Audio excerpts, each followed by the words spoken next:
I'm Michelle Baharier and I'm an artist, and I've been making art all my life. I think my first picture that I was very possessive of it. It was a picture I did at school. It was a collage and it was 3D and it was of a witch. And my teacher wanted to put it up on the wall, and it was a Friday, and I wanted to take it home to show it to my mum, because I was really pleased with the broom, because I'd made the broom from a bit of wood and lots of twigs, and I'd sellotaped all the twigs around the twig to make a proper besom, like a proper witch's broom. So yeah, that's what I did.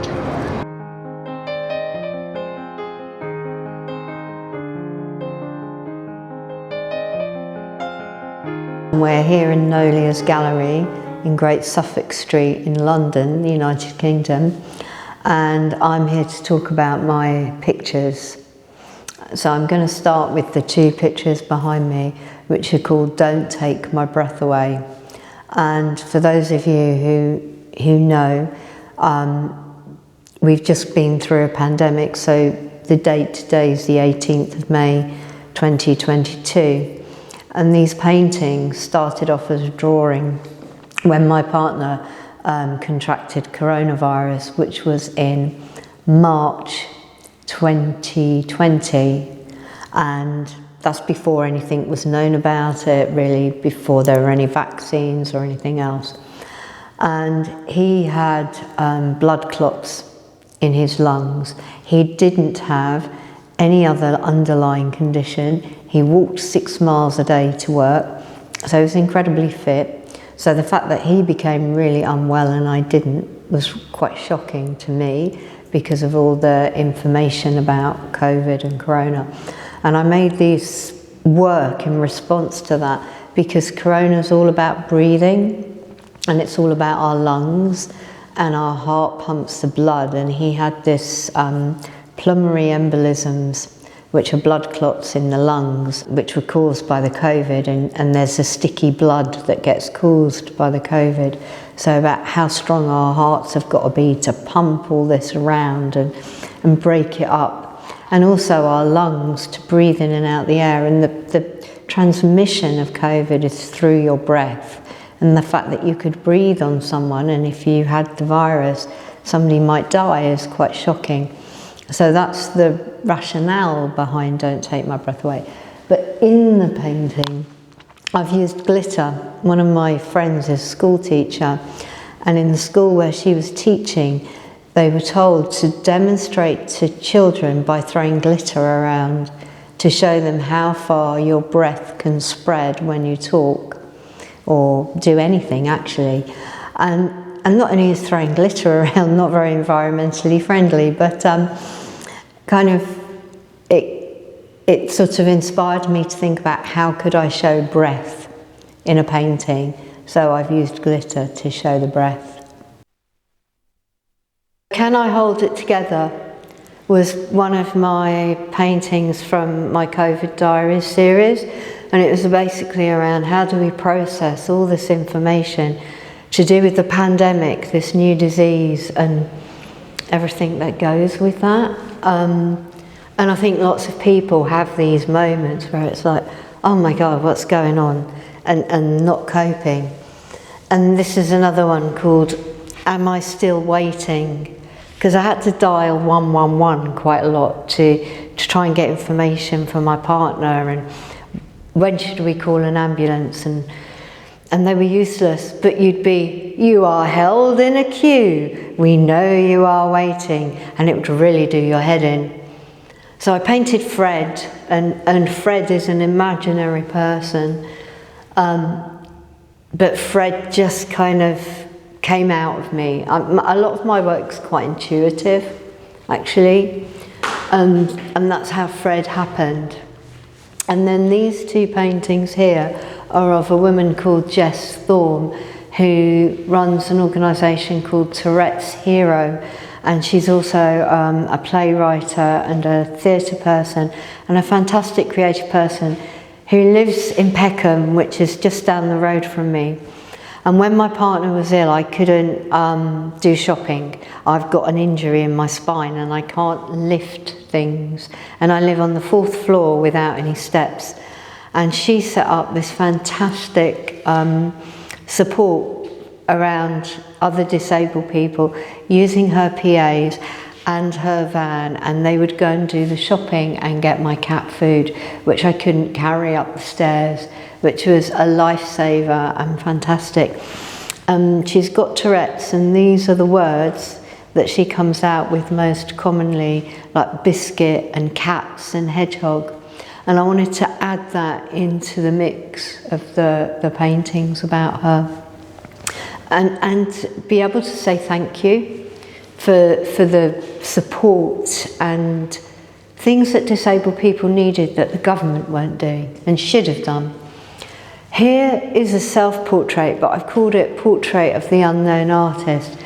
It's a good portrait, but somehow I don't feel it looks like me. But I painted it with those glasses, which fall off my head all the time because they've stretched so much.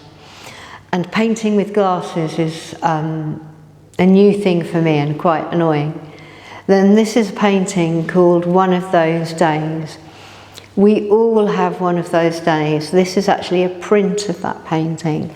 And the painting is actually quite small, but I wanted to blow it up because I wanted to get that dynamic. And I know this painting speaks to a lot of people because a lot of people go through so many different things. And sometimes, and especially through this pandemic, we've all been having one of those days where things don't quite happen. Then I'll move on to this one, which I've called Weeds.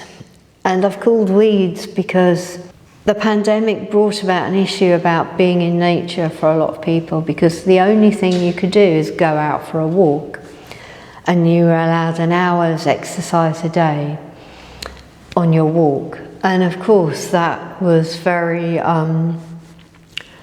problematic in a way, because it's sort of like who's watching you on your hour's walk and who's doing this. But at the same time it was a time to reconnect with nature, and we do have this massive environmental disaster, which is, who knows where that's going. And then I painted Penny Pepper, and she's holding her first in the world somewhere book, which she crowdfunded for, and now she's got many published books. So Disability Arts Online actually commissioned me to paint a number of other disabled artists who'd inspired me. And Penny's inspired me because she makes me laugh, and because she's a punk like me. And so we have a very similar growing up with that music and that dress and that dyeing your hair and fun stuff. And so this is in honour of Penny, and I did want to give her a Frida Kahlo persona, because she has that with her brightly coloured hair and her ribbons and her beautiful dresses and sense of style. Then this painting is quite a new one, and it's called Static, because since the pandemic we seem to have become glued to electricity. We are electric and our brains are very electric, but with all the computing and all the phones and everything on Zoom or on Blue Jeans or on this platform or that platform, it almost feels like you're floating out into the atmosphere and becoming electronicized, if that makes any sense whatsoever. Then I come to Zoom, which was in the COVID Diaries exhibition and really part of that collection. And this is my ponytail, but it's also a crank to crank up my brain, to get me to think and to not keep dying into this ether. And kind of also the whole, everything was on Zoom, and I couldn't watch television. I haven't watched television because of the pandemic, and in fact I now don't have one, so that's great. But I am still connected through this whole kind of Zoom and quite deathly world in a weird way. And for me, Zoom's been so strange, because since I've come out, I'm only 5 foot tall, But when I was on Zoom, I was eye level with everybody. And then the minute you go out and meet people in the flesh, suddenly I'm only up to their belly button. And I feel really tiny, so I feel like I shrunk. This painting is called Am I Hearing Mixed Messages? And basically, yes, we were hearing mixed messages. 1 minute it was don't wear a mask. The next minute it was wear a mask. I wore a mask, even though they said don't wear a mask. And also, because my partner was ill, I was going online checking the government information, and it changed daily, and they actually downgraded the virus really early on. So from having one particular type of PPE, you had not no PPE, but you could use lesser PPE, and I'm sure part of that is why more people got infected. But that is what this piece is about. It's about that head. Oh my God, where's the information? Oh, that's not true. This is true. That's not true. Quite confusing. Especially when you're like me and you're severely dyslexic. I was phoning up friends. Can you decipher the information for me? I don't understand it. And I think it's really important that governments and everybody make information really plain and clear and simple. Sort of number one, wear a mask. Number two, so that you just have directions really. That would have been helpful at that time. And then this painting is Gloria, because Gloria is a great name, and it's that song by Patti Smith, Gloria, Gloria. And I do have some friends called Gloria, more than one. And they're really dynamic people, and they were people who were part of COVID diaries for me, and very part of my life, and been super strengths as friends. And then this piece is me, and it's called Made Up PPE, and they're decorators, painting and decorators glasses, and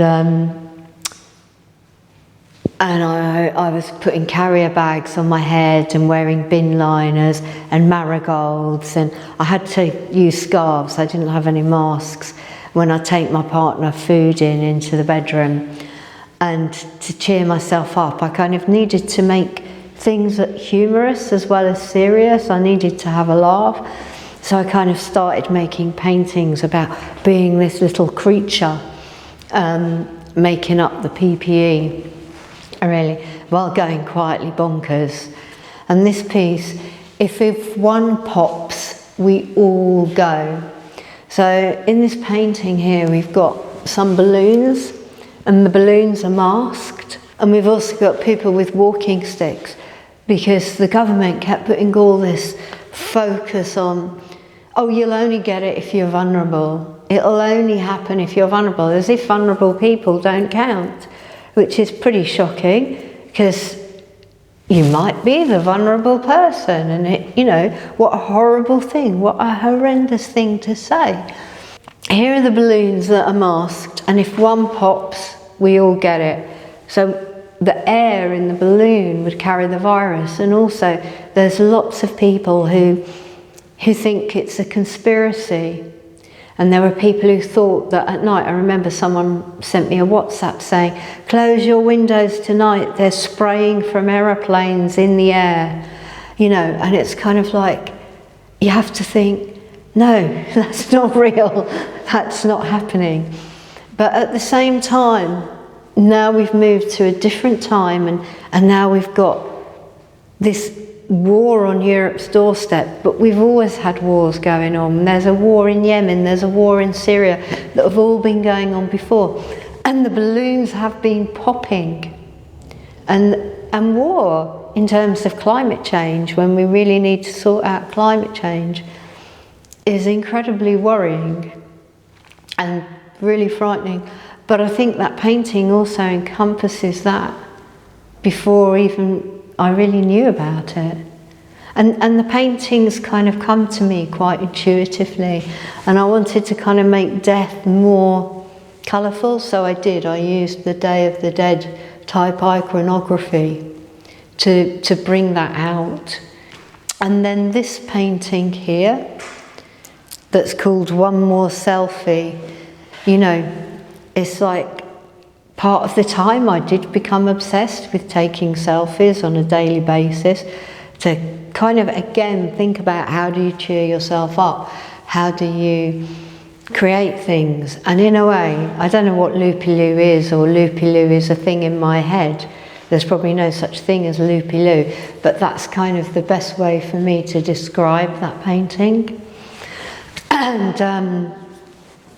And then this painting here, Heart to Earth, is a painting that I painted before, but I then reworked it for this exhibition because I wanted to connect the heart. The heart is like a plant, it's a pump, and it pumps our blood, and I've talked about that in the other painting, and about the sticky blood and the anticoagulants, but also our heart is about,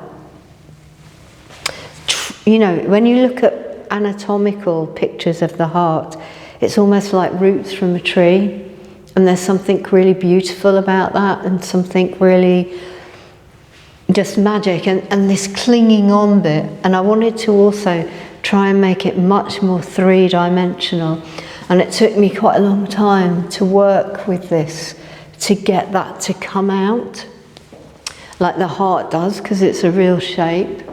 This painting, Missing Company, it just happened very intuitively. The colours were really intuitive.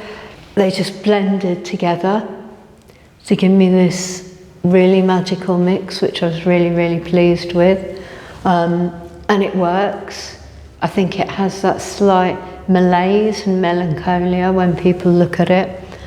And then this one is Missing My Monday Commute, because actually the monotony of being locked in, or not really locked in because nobody was really watching you, just meant you lost track of time and you didn't know what day it was if you were me. And I'd get up thinking it was Thursday and actually it was Monday, or, you know, because there wasn't that routine. The routine changed, and that's quite difficult to deal with. I don't think we realise how much routine can be quite important.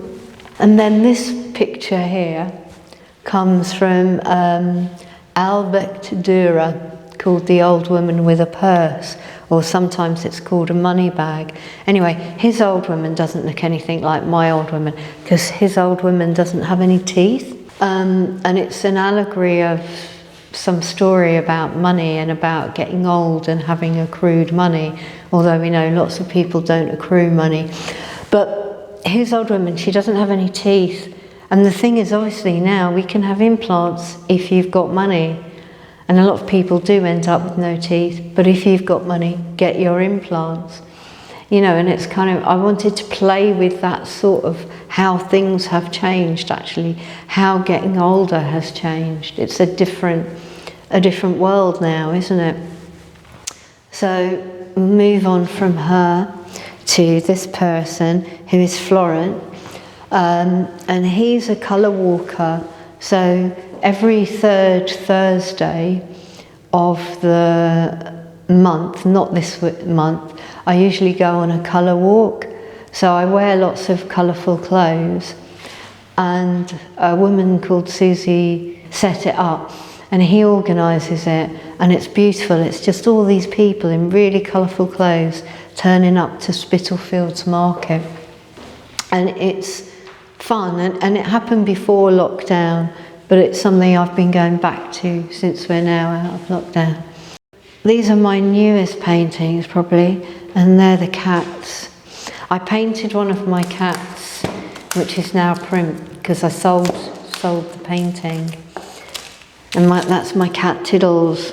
It might be a bit glary because of the cellophane. But anyway, I watch the cats a lot, and it's really unfair.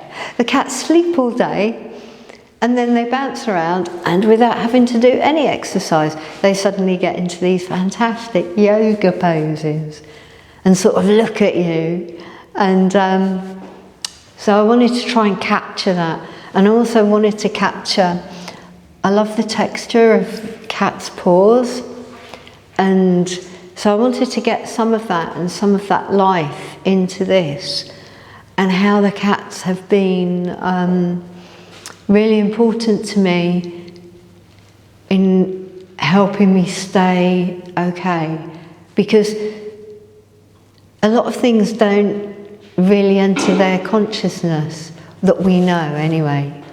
I'll say it like that, that we know. So these are my collection of cats, and then I've got my lover's cats here. Although my two cats are not always this friendly, I should probably try and capture them attacking each other. I want to show you this cat here. So I've called this cat here Francis, because I just feel it has a Francis Bacon essence to it, and I can't really explain why. And the same with my painting of Florent, actually, I feel has a Francis Bacon-esqueness to them. And that's my cat Biggie, but I've called the painting Francis. And then let's take you to this one. This one I'd like to have as a mural on the side of a tower block, and it says, "How do I make you feel?" Acrylic painting on canvas. And how do I make you feel is so important, because it's not about me when you come and look at art, it's about you, the viewer. You know, does the cat make you laugh? Does my PPE make you laugh? Great, you're having a conversation with the art piece, and you're not worrying about what's the academic I should know around this, you know, because that's so important. This is quite a quiet piece, and it's called Feeding the Family. And it's and if you can come into it very subtly, because there's a gloss and a matte, and it's very soft tonal changes. It's quite a subtle painting.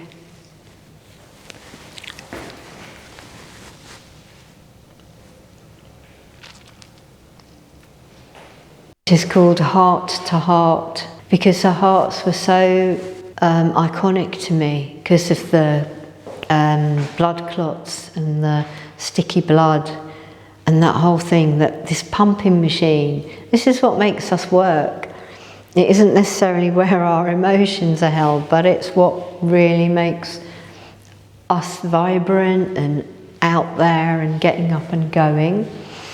I've been making my photographs into beautiful cushions. And a lot of these are from nature, from my walks. And I've also been doing that with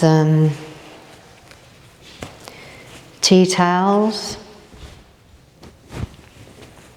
This is a magic tree, by the way. And I took it in Richmond Park on the 19th of November 2021.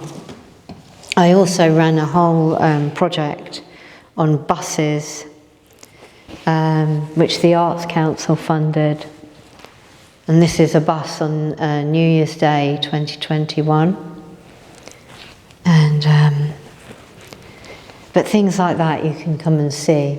And I've got my one of those days as a tea towel too. This one is really just the jazz singer, and it was a really intuitive painting, and this to me just comes out like a saxophone. So to try and explain this painting, this is a very intuitive painting, because I started off with painting the sun and the moon, and I was going to have them the other way around, and they're quite different if they're the other way around.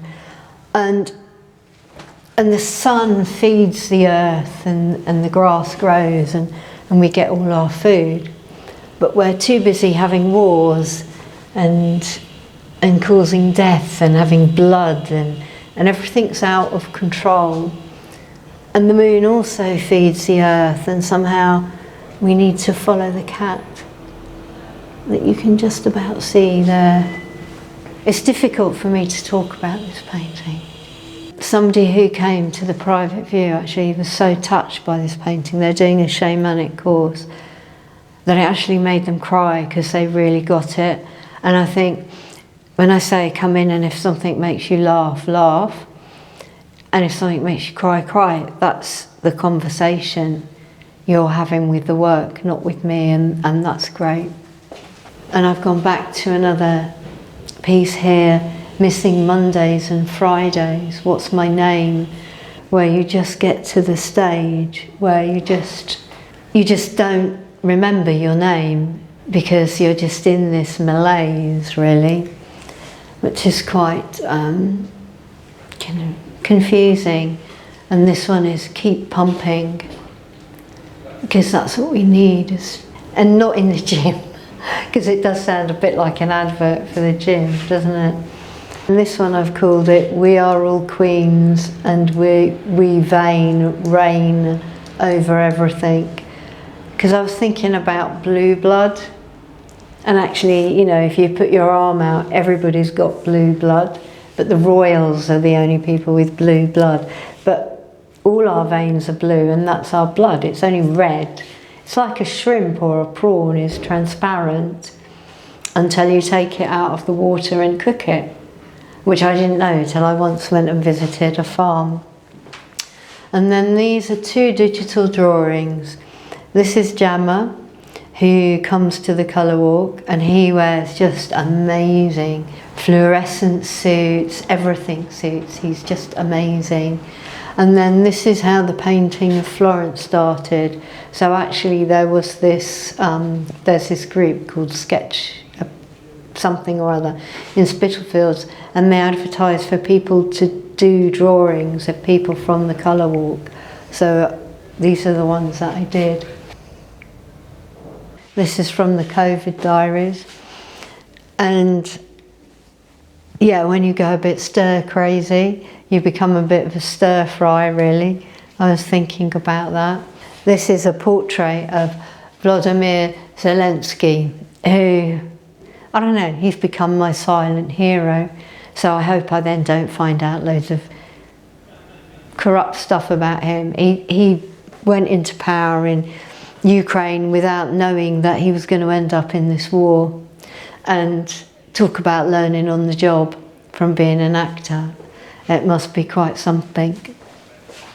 This is a portrait here next to him of Catherine Arianello, who's a disabled performance artist, and she used a wheelchair, and unfortunately she passed away before the pandemic, but she was one of the heroes that I painted for the Disability Arts Online Commission, and she was a really good friend of mine, and I miss her, and that's why I like having her painting in my exhibition, because it's a bit like she's with me.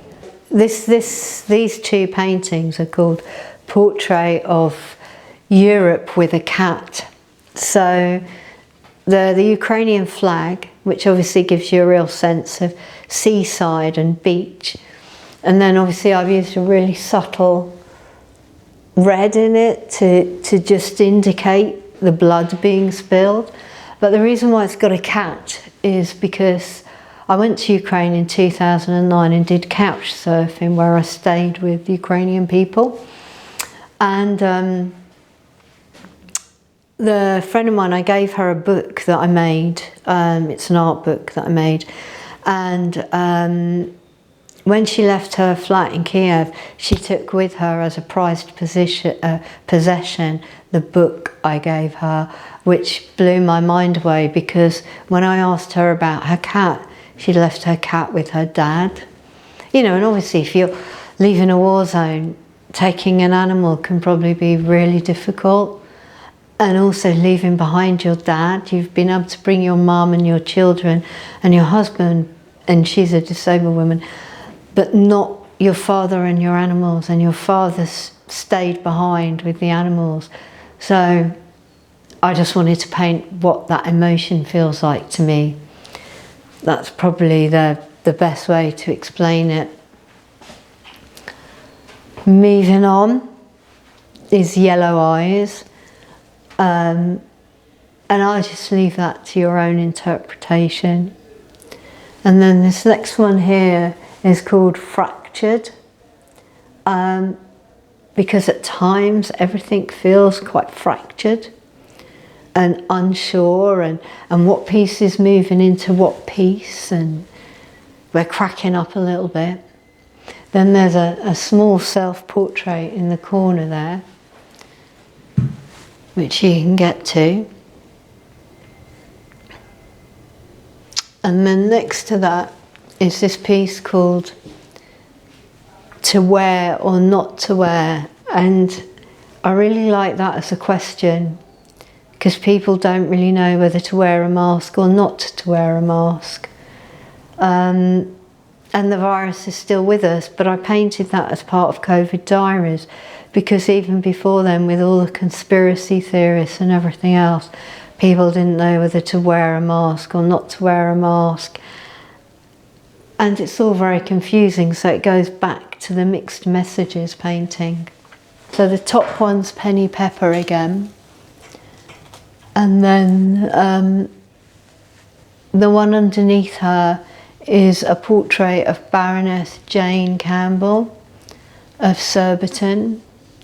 And I think sometimes what's really important is to remember that we've got disabled activists, but also we've got disabled people in the House of Lords. And they can push with our support. I've talked a lot about disabled people. I'm actually a disabled person myself. And that's why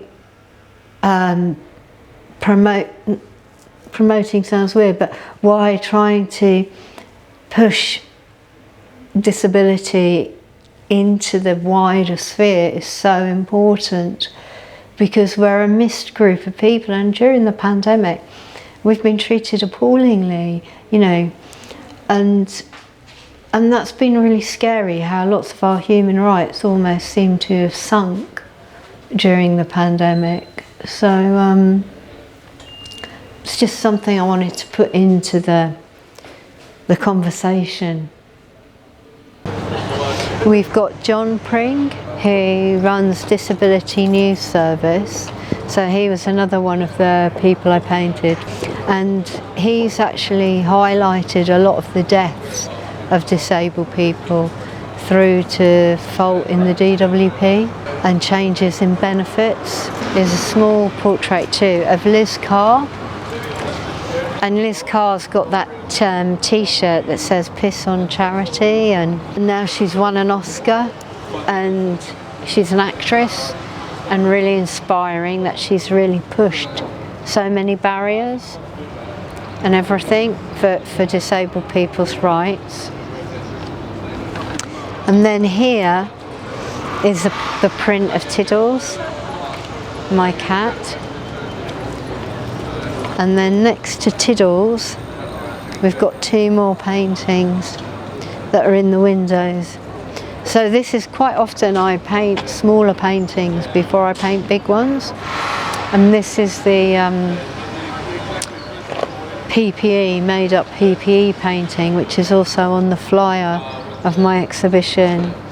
And then this one here, I can't pronounce the word, syndrome, is actually part of the conditions, heart conditions, that COVID played into, if you like, in hospitalising people. And then that's it. And this is Nolia's gallery. And this is a beautiful sunny day in SE1. We're about less than 10 minutes from Tate Modern here. So it's quite a nice sunny street. So now I have to hope I get some guests. And thank you for making the film.